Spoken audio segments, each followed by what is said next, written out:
ஸ்டாலின்னாலும் சரி, உதயநிதினாலும் சரி, இனிமேல் திமுக தமிழகத்தை ஆளப்போவதே கிடையாது. திமுகல இருந்து இனிமேல் எக்காரணத்தை கொண்டு உங்க ஆளுங்கட்சியோ இந்த தடவை தான் கடைசி எதிர்கட்சியா கூட இனிமேல் வர முடியாது. இருக்கிறதுலயே கடன்ல அதிகமா இருக்கோ அதெல்லாம் அவன் குடும்ப சொத்து மாதிரி எல்லாத்தையும் அடிச்சுட்டு போனான். செந்தில் பாலாஜியை வந்து திருடுன்னு திருடினாங்க. பேருந்து அது கிட்டத்தட்ட 50,000 கோடி லாஸ்ல இருக்கு. EB 2.5 லட்சம் கோடி லாஸ்ல இருக்கு. நீ பண்ணி வச்சிருக்கிறதுல அப்படித்தானே. ஏதோ 75 வருஷம் ஆட்சியில வந்து நின்ன மாதிரி நீங்க பேசிட்டு இருக்கீங்க. 25 நாள் தான் ஆயிருக்குங்க. 25 நாள்லயும் கூட நீங்க ஏன் என்ன கேள்வி கேட்கங்கன்னா நாங்க கேட்கவே மாட்டோம். தயவுசெய்து கேளுங்க. நீ செஞ்ச கிளி எல்லாம் மக்களுக்கு தெரிஞ்சிருச்சுப்பா. நீ காசு கொடுத்து தானே ஓட்டு வாங்கின நாய். உனக்கு எவனாச்சும் ஓட்டு போட்டானா?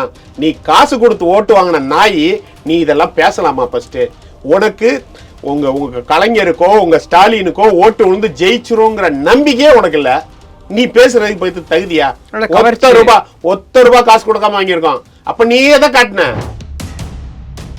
இந்த உதயநிதி வந்து நான் திருடவே இல்லை, எங்க அப்பன் திருடலை, எங்க தாத்தன் திருடலை சொல்லுங்களேன் பார்ப்போம். இந்த தமிழ்நாட்டை சீரழிச்சு வச்சிருக்கிறதுல முக்கியமான ஒரு குடும்பம் அந்த குடும்பம் தானே. வருஷத்துக்கு 1 லட்சம் கோடி திருடுறாங்க.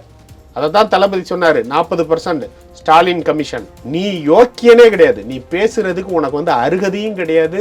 உனக்கு வந்து நீ எலிஜிபிளே கிடையாது. ஆக்சுவலா நீ திருட்டு குடும்பம். திமுகனாலே திருட்டு குடும்பம் தான். அந்த கலைஞர் திருடி, ஸ்டாலின் திருடி, உதயநிதி திருடி, அந்த இடத்துல உள்ள எல்லாரும் திருடி சேர்த்த சொத்து தான் இன்னைக்கு திமுக, அவங்க குடும்பம் எல்லாமே. இந்த மாதிரி ஒவ்வொரு டிபார்ட்மெண்ட்லையும் நீங்க வந்து ரிஜிஸ்டர் துறை பார்த்தீங்கன்னா அந்த இவர் வந்து ஒவ்வொரு ரிஜிஸ்ட்ரேஷன் ஆஃபீஸுக்கும் போய் அந்த மக்கள்கிட்ட பேசுறாரு. காசு கேட்டாங்களா? கொடுக்காதீங்க, நான் இந்த மாதிரி திடீர்னு வருவேன், ஜாக்கிரதையா இருங்க அப்படின்னு சொல்றாங்க. ஒவ்வொரு அமைச்சரும் நீங்கள் அருண்ராஜ் எடுத்துக்கிட்டிங்கன்னா அவர் ஒவ்வொரு ஹாஸ்பிட்டலும் போகிறாரு. எம்எல்ஏக்கள் எல்லாருமே ஆஸ்பத்திரி போகிறாங்க. நீங்கள் அந்த மாதிரி ஒவ்வொரு துறையிலையும் உள்ள ஓட்டைகளை அடைச்சிக்கிட்டு இருக்காங்க, லீக்கேஜை கண்ட்ரோல் பண்ணிக்கிட்டு இருக்காங்க. இது ரிசல்ட் தெரிகிறதுக்கே உங்களுக்கு 1 வருஷம் ஆயிரும்.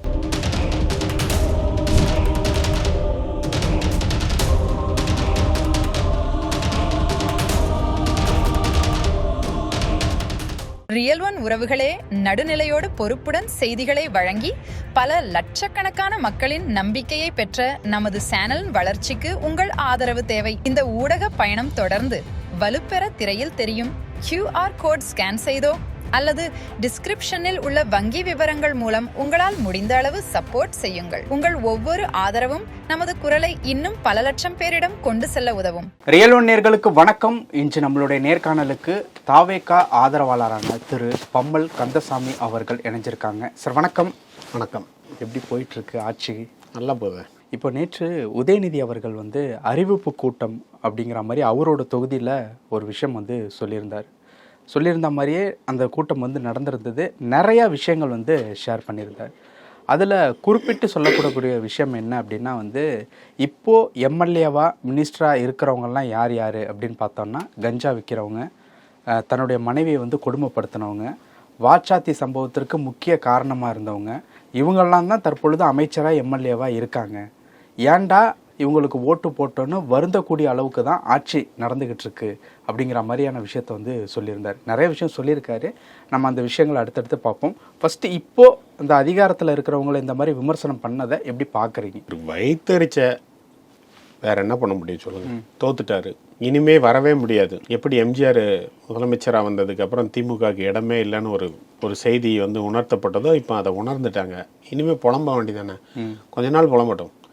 நான் கேட்குறேன், இன்னைக்கு 26வது நாள் இந்த ஆட்சி பதவியேற்று 26வது நாள். 26வது 10ஆம் தேதியிலேருந்து இப்போ ஆமாம் இல்லை, இந்த 26 ரிசல்ட் வந்து 1 மந்த்துக்கு ரிசல்ட் 4ஆம் தேதி வந்தது. 1 மந்த் ஆயிடுச்சு. ஓகேங்களா?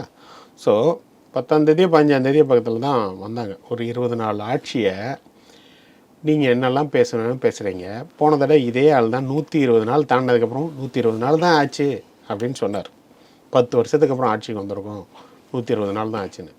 ஸோ இந்த எதிர்கட்சிங்கிற ஒரு மனநிலையிலேருந்து பேசுகிறது தான் இது எல்லாமே. இதெல்லாம் ஒரு புலம்பல், அவ்வளோதான். அதை தாண்டி அதுக்கு நீங்கள் ரொம்ப முக்கியத்துவம் கொடுக்க வேண்டாம். இந்த ஆட்சி எப்படிப்பட்ட ஆட்சி அப்படிங்கிறத நீங்கள் பார்க்கணும். அப்படின்னா எப்படி ரெஸ்பாண்ட் பண்ணுறாங்க அதை தான் பார்க்கணும். தீர்வுங்கிறது சின்ன சின்ன விஷயங்களுக்கு கொடுக்கலாம்.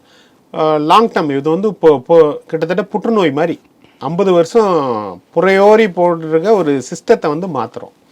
அப்போது இன்றைக்கி தீர்வு கிடைக்குமா அப்படின்னு கேட்டால் கிடைக்காது.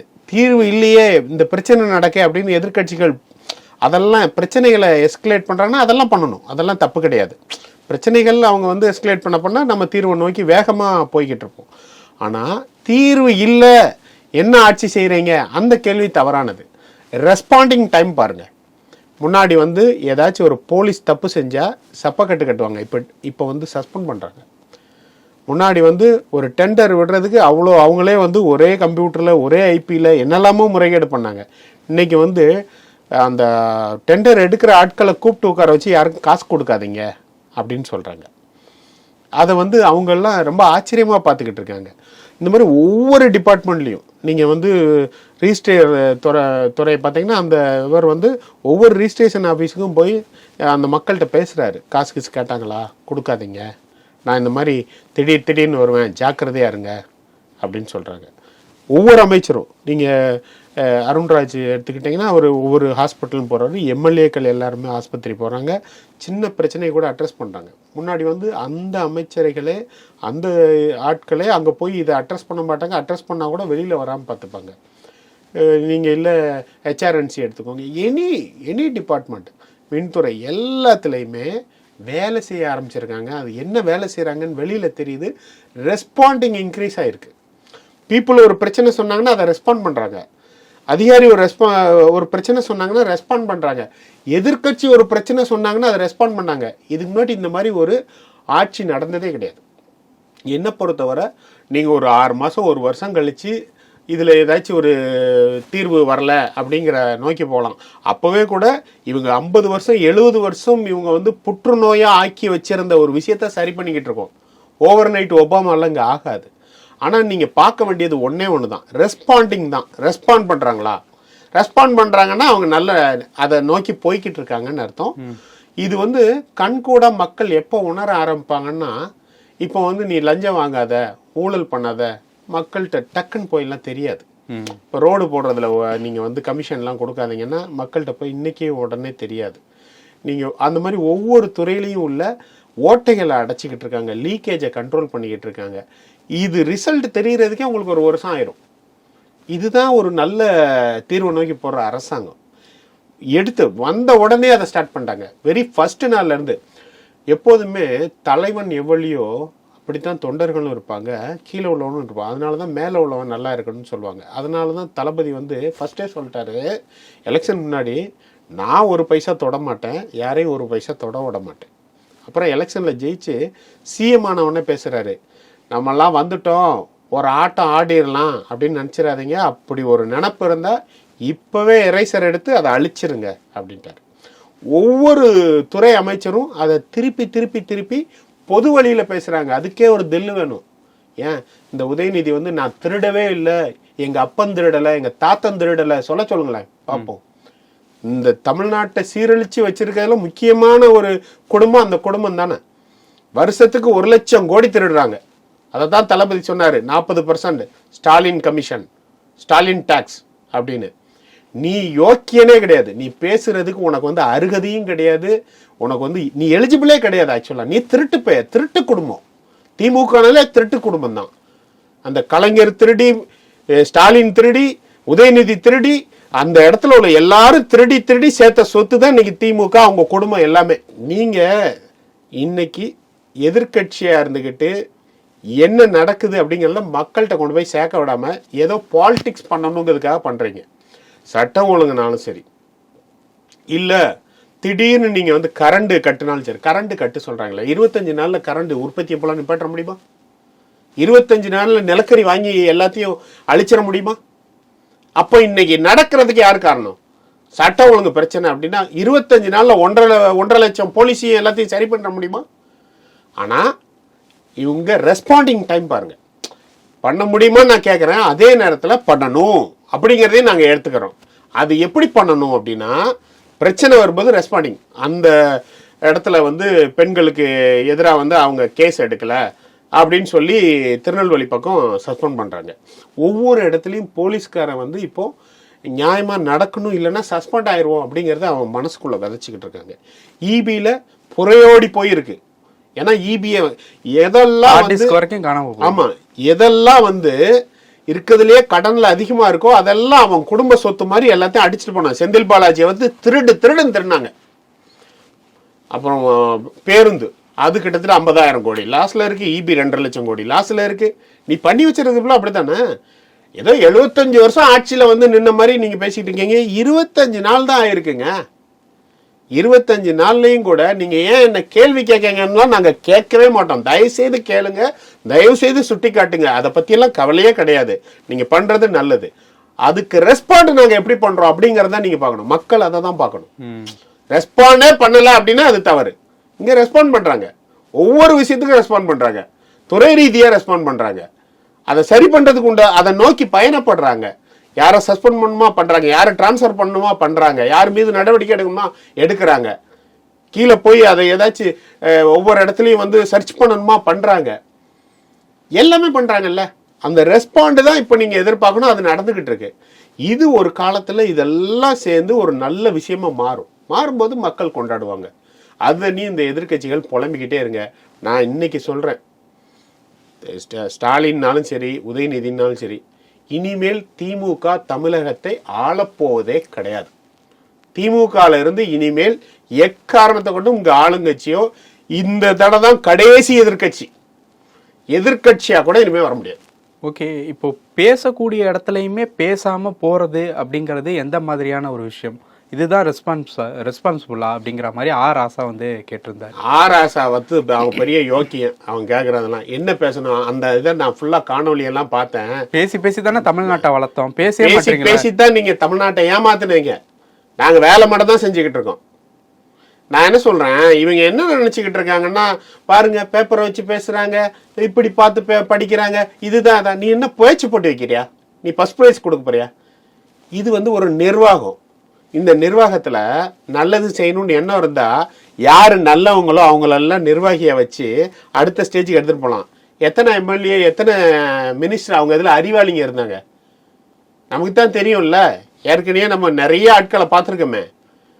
அதனால நிர்வாகங்கிறது ஒரு ஆளை வச்சு கிடையாது. நிர்வாகங்கிறது அது ஒரு கலெக்டிவ், எல்லாரும் சேர்ந்து தான். நிறைய ஐஏஎஸ் இருக்காங்க, நிறைய ஆஃபீஸர்ஸ் இருக்காங்க. அப்போ எல்லாரும் முட்டாள்ன்றியா? ஒரு விஷயம் எடுக்கிறாங்கன்னா அமைச்சரவையில் பேசுகிறாங்க, இல்லை அமைச்சர்களுக்குள்ளே பேசுகிறாங்க, அப்புறம் அங்கே உள்ள ஐஏஎஸ் ஆஃபீஸர்கிட்ட பேசுகிறாங்க, அடுத்து நிர்வாகிகள் ஐஏஎஸ் ஆஃபீஸர்லாம் நிறைய மாற்றிருக்காங்க, நிறைய களை எடுத்திருக்காங்க, நிறைய அடுத்த இடத்துக்கு மாற்றிருக்காங்க. ஆனால் இதெல்லாம் ஃபில் ஆயிடுச்சு அப்படின்னு கேட்டால் இது ப்ராசஸில் இருக்குது. இன்னும் முடியலை, இன்னும் முடியும். இன்னும் இது சுத்தப்படுத்த வேண்டியது நிறைய இருக்குது. ஆனால் அந்த வேலையை ஸ்டார்ட் பண்ணிட்டாங்க. அதனால் அவர் சும்மா ஏதோ ராஜா வந்து அவர் திருடுனதெல்லாம் நமக்கு தெரியாதா? அவர் வந்து ஸ்டாலினை பற்றி பேசினது நமக்கு தெரியாதா? அவர் கனிமொழியை பற்றி பேசினது நமக்கு தெரியாதா? அவர் திமுகவை அவர் தூக்கணும்னு நினச்சது நமக்கு தெரியாதா? யோக்கிய மாதிரி பேசலாம் கூடாது.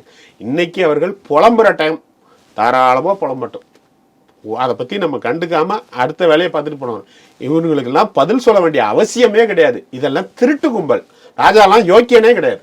ஓகே, 2 வருஷத்துல நீங்க வந்து கவர்ச்சியை காட்டி ஆட்சியை பிடிச்சிட்டீங்க அப்படிங்கிறதுக்கு அப்படி கோவப்படுறீங்களே, அப்போ நீங்கள் கவர்ச்சியை காட்டாமல் வேற என்னத்தை காட்டி வந்து ஆட்சியை பிடிச்சிங்க? எங்கள் தலைவர் மாதிரி மிசாவில் கைதாகி உள்ளே போனீங்களா? இல்லை முத்தமிழர் கலைஞர் அவர்கள் மாதிரி இந்தி போராட்டத்துக்கு வந்து போராட்டம் பண்ணீங்களா? இல்லை இது வந்து கவர்ச்சி இல்லாமல் எப்படி வாயில் ஏதாவது வந்துட போதுன்னா என்ன வரும் அப்படிங்கிற மாதிரியான ஒரு விஷயமும் கேட்டிருந்தாரு. இதெல்லாம் வந்து ப்ரோவொர்க் பண்ணுறது. அவர் பேசுனது ஆத்மார்த்தமாக மனசுல இருந்து, இவன் பேசுறது ப்ரோவொர்க் பண்ணுறது.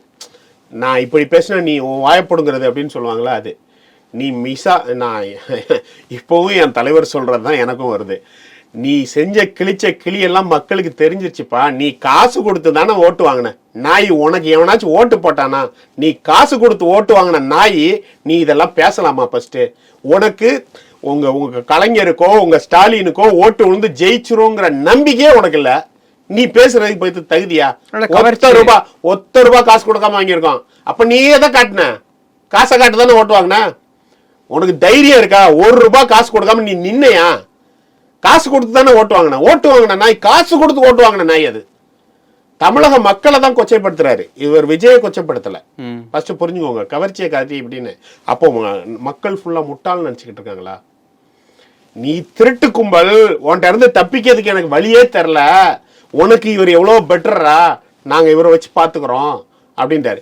அவர் எப்படி பெட்ரு? அவர் ஃபர்ஸ்ட் நாளே சொல்லிட்டாரு, மறுபடியும் சொல்றேன், இந்த தமிழ்நாடு இவ்வளோ வளர்ச்சி அடைந்த தமிழ்நாடு வட நாடுகளை ஒப்பிடும்போது, ஆனாலும் இந்த ஊழல் பெருச்சாளிகள் இல்லாம இருந்தா இன்னும் எங்கேயோ போயிருப்போம். எதுக்கு 10 லட்சம் கோடி கடன் வாங்கணும், 5 லட்சம் கோடி இவங்க வந்து 5 வருஷத்துல கடன் வாங்கணும், எல்லாம் வீட்டுக்கு தானே எடுத்துட்டு போயிருக்கான். அப்போ நீ திருடுற ஒரு கும்பல், நீ ஓட்டுக்கே காசு கொடுத்தா வாங்குற நாய், நீ வந்து உன் கட்சிக்காரனே வந்து காசு கொடுத்தாதான் உன் கட்சி கூட்டத்துக்கு வருவான், உன் கட்சிக்காரனுங்க நீ காசு கொடுத்தாதான் அவன் வந்து அங்க போய் வேலை செய்வான், வார்டுலையும் பூத்துலையும். அப்படி கேவலமான ஒரு கட்சி ஸ்ட்ரக்சரை வச்சுக்கிட்டு நீ எந்த மூஞ்ச வச்சுக்கிட்டு நீ தளபதியை பேசுற? ஜாதி மதம் எல்லாத்தையும் ஒடிச்சு எரிஞ்சு வெளில வந்திருக்கும், புரியுதுங்களா? அதனால அவங்க அப்படித்தான் பேசுவாங்க. இது எல்லாமே ப்ரோக் பண்றதுக்கும் வெத்து புலம்பலுக்கும் தான். இதை கண்டுக்காம கடந்து போறதுதான் நல்லது. ஓகே, பல விஷயங்கள் பேசியிருக்கோம். நேரத்துக்கு நன்றி. உங்கள் பிசினஸ் இன்னும் அதிக மக்களை சென்றடைய வேண்டுமா? இன்றைய டிஜிட்டல் உலகில் சரியான ப்ரமோஷன் தான் வெற்றியின் முதல் படி. தமிழகம் முழுவதும் பல லட்சக்கணக்கான பார்வையாளர்களை தினமும் சென்றடையும் ரியல் ஒன் யூடியூப் சேனல்களில் உங்கள் பிசினஸ் இனி எல்லோரும் அறியட்டும். குறைந்த செலவில் அதிக ரீச். உங்கள் பிராண்டுக்கு நம்பிக்கையும் வளர்ச்சியும் சேர்க்க இன்றே எங்களை தொடர்பு கொள்ளுங்கள். 9280087164.